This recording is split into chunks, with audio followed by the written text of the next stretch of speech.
തദ്ദേശ സ്ഥാപന തെരഞ്ഞെടുപ്പിന്റെ വോട്ടെണ്ണലിനുള്ള ക്രമീകരണങ്ങൾ കോട്ടയം ജില്ലയിൽ പൂർത്തിയായി. സ്ട്രോങ് റൂമുകളിൽ സൂക്ഷിച്ചിരിക്കുന്ന വോട്ടിംഗ് യന്ത്രങ്ങളുടെ കൺട്രോൾ യൂണിറ്റുകൾ രാവിലെ 7-ന് വോട്ടെണ്ണൽ നടക്കുന്ന ഹാളുകളിലേക്ക് മാറ്റും. രാവിലെ 8 മുതൽ വോട്ടെണ്ണൽ നടക്കും. അതത് റിട്ടേണിംഗ് ഓഫീസർമാരുടെ മേൽനോട്ടത്തിലാണ് വോട്ടെണ്ണൽ.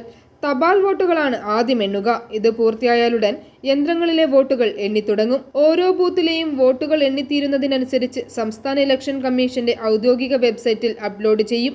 സ്ഥാനാർത്ഥികൾക്കും അവരുടെ തെരഞ്ഞെടുപ്പ് ഏജന്റുമാർക്കും പാസുള്ള കൗണ്ടിംഗ് ഏജന്റുമാർക്കും ചുമതലയുള്ള ഉദ്യോഗസ്ഥർക്കും മാത്രമായിരിക്കും വോട്ടെണ്ണൽ കേന്ദ്രങ്ങളിൽ പ്രവേശനം. ആകെ 5281 സ്ഥാനാർത്ഥികളാണ്.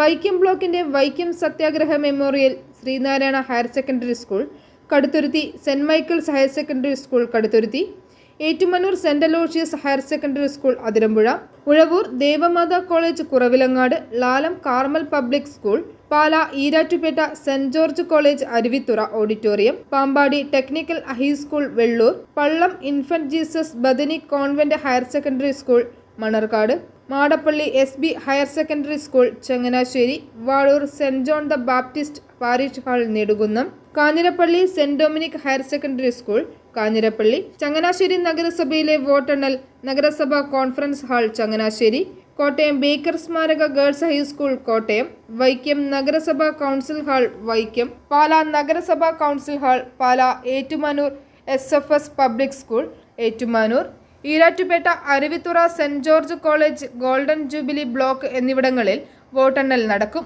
ജില്ലാ പഞ്ചായത്ത് തെരഞ്ഞെടുപ്പിലെ തപാൽ വോട്ടുകൾ എണ്ണുന്നതിനുള്ള ക്രമീകരണം ജില്ലാ പഞ്ചായത്ത് ഹാളിൽ ഏർപ്പെടുത്തിയിട്ടുണ്ട്. ഒരു ഡിവിഷന് 1 എന്ന കണക്കിൽ 23 ടേബിളുകൾ ഇതിനായി ക്രമീകരിച്ചിട്ടുണ്ട്.